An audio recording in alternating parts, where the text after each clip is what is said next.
தேவனுடைய திருநாமம் மகிமைப்படுவதாக.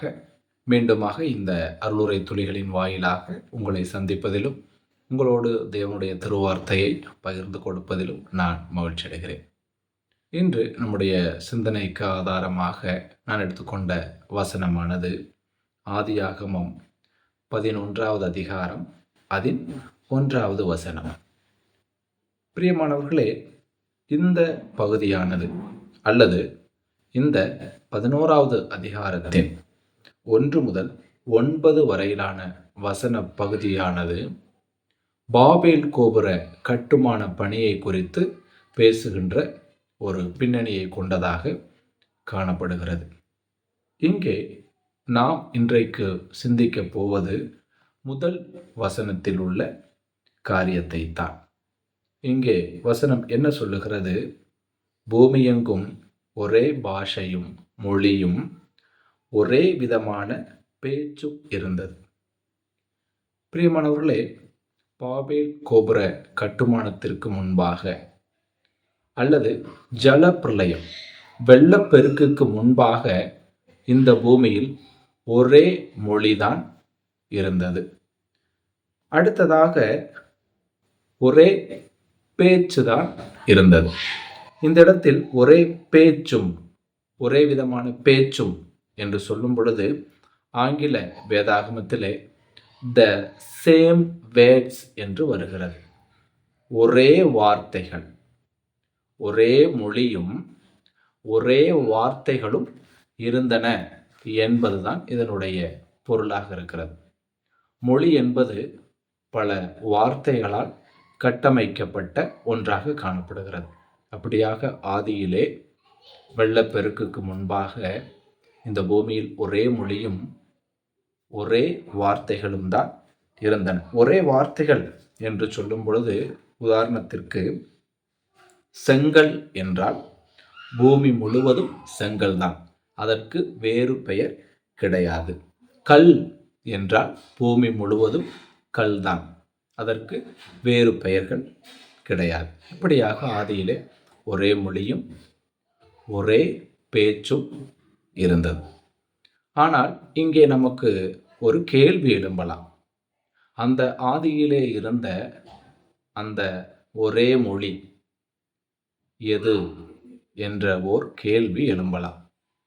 ஆனால் அதற்கான சரியான விடை தெரியாது என்பதுதான்.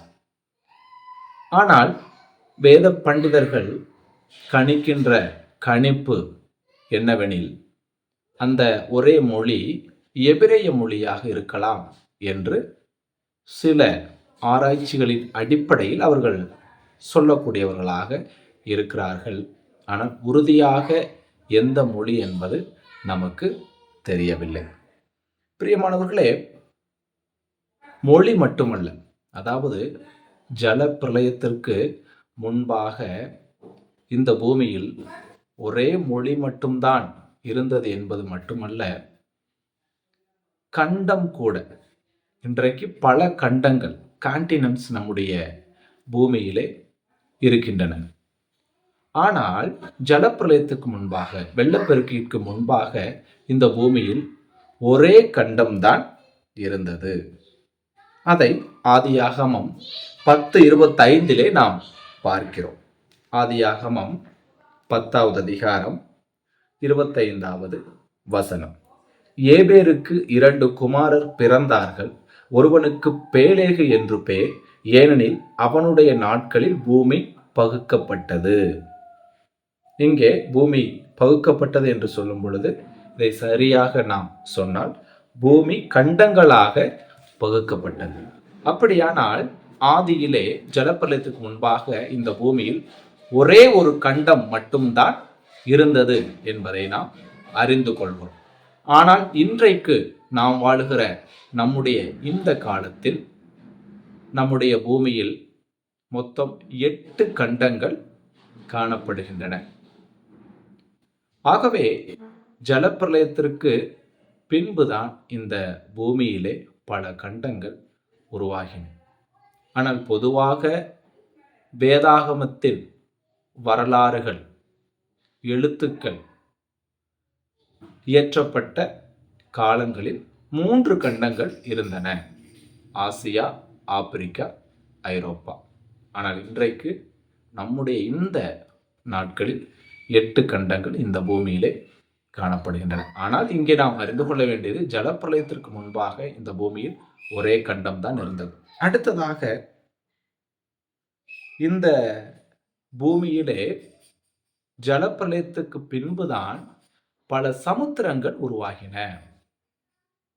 ஆனால் ஜலப்பிரளயத்திற்கு முன்பாக இந்த பூமியில் ஒரே ஒரு சமுத்திரம் தான் இருந்தது என்பதை நாம் அறிந்து கொள்ள வேண்டும். அதற்கான வசனமாக நாம் ஆதியாகமம் 1வது அதிகாரம் அதில் 9 மற்றும் 10 ஆகிய வசனங்களை நாம் பார்க்கலாம். பின்பு தேவன் வானத்தின் கீழே இருக்கிற ஜலம் ஓரிடத்தில் சேரவும் வெட்டாந்தரை காணப்படவும் கடவது என்றார். அது அப்படியே ஆயிற்று. தேவன் வெட்டாந்தரைக்கு பூமி என்றும் சேர்ந்த ஜலத்திற்கு சமுத்திரம் என்றும் பெயரிட்டார். தேவன் அது நல்லது என்று கண்டார். ஆகவே இது ஒரே ஒரு சமுத்திரம்தான் இந்த பூமியில் ஜலப்பிரளயத்திற்கு முன்பாக இருந்தது என்பதை நமக்கு சுட்டிக்காட்டக்கூடியதாக இருக்கிறது. நிலம், சமுத்திரம். ஆகவே பிரியமானவர்களே, ஜலப்பிரளயத்துக்கு பின்புதான் இந்த பூமியில் பல மொழிகளும் பல கண்டங்களும் பல சமுத்திரங்களும் உருவாகின. சரி, இதிலிருந்து நம்முடைய வாழ்க்கைக்கு என்ன? இது வெறும் அறிவை நமக்கு கொடுக்கிறது, அவ்வளவுதான். ஆனால் இதிலிருந்து நம்முடைய வாழ்க்கைக்கு என்ன என்று நாம் கேட்போமாகில், கண்டிப்பாக இவைகள் கூட நம்முடைய வாழ்க்கைக்கு சில காரியங்களை எடுத்து இயம்புகின்றன. கவனிக்க வேண்டும், இந்த பூமியின் பிளவுகள், அதாவது பல மொழிகள் என்கின்ற பிளவுகள், பல கண்டங்கள் என்ற பிளவுகள், பல சமுத்திரங்கள் என்ற பிளவுகள், இவைகள் அனைத்துமே மனிதனின் தேவனுக்கு எதிரான செயல்கள் மற்றும் தேவனுக்கு கீழ்ப்படியாத நிலை ஆகியவற்றின் மூலம்தான் உண்டாயின என்பதை நாம் முதலாவதாக பிரதானமாக அறிந்து கொள்ள வேண்டும். இவைகளெல்லாம் இப்படி பிளவுபடுவதற்கு காரணம் மனிதர்களான நம்முடைய பாவங்கள் தான். ஆதியில் வாழ்ந்த அம்மனிதர்களின் பாவங்கள், தேவனுக்கு கீழ்ப்படியாத நிலைதான் என்பதை நம்முடைய மனதில் கொள்ள வேண்டும். பல பாஷைகள் ஏன் உண்டாயின? தேவ திட்டத்திற்கு எதிராக செயல்பட்டார்கள். தேவ திட்டம் என்ன? ஆதியாகமம் 9:1 பார்க்கிறோம். தேவன் நோவாவின் சந்ததியினரை வம்சாவளியினரை நோக்கி என்ன சொன்னார்? அவளை ஆசீர்வதிக்கிறார். ஆசீர்வதித்து நீங்கள் பலுகி பெருகி பூமியை நிரப்புங்கள் என்று சொன்னார். ஆனால் இந்த 11வது அதிகாரத்திலே அவர்கள் பூமியை நிரப்ப விருப்பம் இல்லாமல், பூமி எங்கும் செல்வதற்கு விருப்பம் இல்லாமல், நாம் ஒரே இடத்தில் தங்கிவிடுவோம் என்று சொல்லி ஒரு கட்டுமானத்தை கட்டுகிறார்கள். ஆகவே அது தேவனுக்கு விரோதமான, தேவனுடைய திட்டத்திற்கு சித்தத்திற்கு விரோதமான காரியமாக இருந்தது. ஆகவேதான் அங்கே தேவ நியாய தீர்ப்பு வந்தது. அதுதான் பல பாஷைகள். அடுத்ததாக பல கண்டங்கள் ஏன் உருவாகின? வெள்ளப்பெருக்கு என்கிற நியாய தீர்ப்பின் மூலம்தான் பல கண்டங்கள் உருவாகின. அந்த வெள்ளப்பெருக்கு என்கிற நியாய தீர்ப்பு எதற்காக? பூமியின் மீது மனிதன் செய்த அக்கிரமத்திற்காக. அடுத்ததாக பல சமுத்திரங்கள் ஏன் பல சமுத்திரங்கள் உண்டாயின என்று பார்க்கும் பொழுது, அதுவும் மனிதனின் அக்கிரமத்திற்கான வெள்ளப்பெருக்கு என்கிற நியாய தீர்ப்பினால்தான். ஆகவே பிரியமானவர்களே, பூமியின் பிளவுகளுக்கு மொழியாக இருக்கட்டும், கண்டங்களாக இருக்கட்டும், சமுத்திரங்களாக இருக்கட்டும், இந்த பிரிவுகளுக்கெல்லாம் காரணம் மனிதனின் கீழ்ப்படியாமையே. தேவனுக்கு அவன் கீழ்ப்படியவில்லை. தேவனுடைய சித்தத்திற்கும் திட்டத்திற்கும் விருப்பத்திற்கும் எதிராக அவன் செயல்பட்டான். ஆகவேதான் பூமியிலே இவ்வளவு பிளவுகள் ஏற்பட்டன. இதிலிருந்து நாம் அறிந்து கொள்ள வேண்டியது, நம்முடைய வாழ்க்கையிலும், நம்முடைய குடும்ப வாழ்க்கையாக இருக்கட்டும், நம்முடைய திருச்சபை வாழ்க்கையாக இருக்கட்டும், அங்கே தேவனுக்கேற்ற கீழ்ப்படிதல் இல்லை என்று சொன்னால், அர்ப்பணிப்பு இல்லை என்று சொன்னால், நம்முடைய குடும்ப வாழ்விலும் கண்டிப்பாக பிளவுகள் ஏற்படும். நம்முடைய திருச்சபை வாழ்விலும் பிளவுகள் ஏற்படும் என்பதை இவைகள் நமக்கு திருஷ்டாந்தப்படுத்துகின்றன. ஆகவே பிரியமானவர்களே, நாம் சிந்திப்போம்.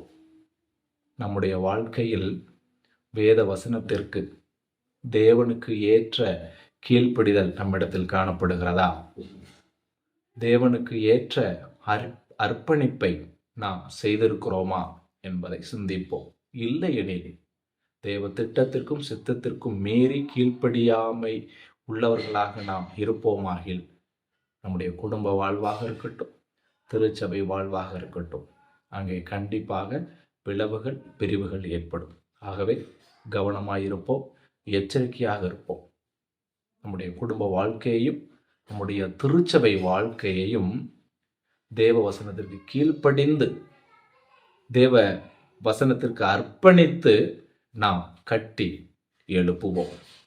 தேவனுடைய நாமம் இன்றும் என்றும் சதா காலங்களிலும் மகிமைப்படட்டும்.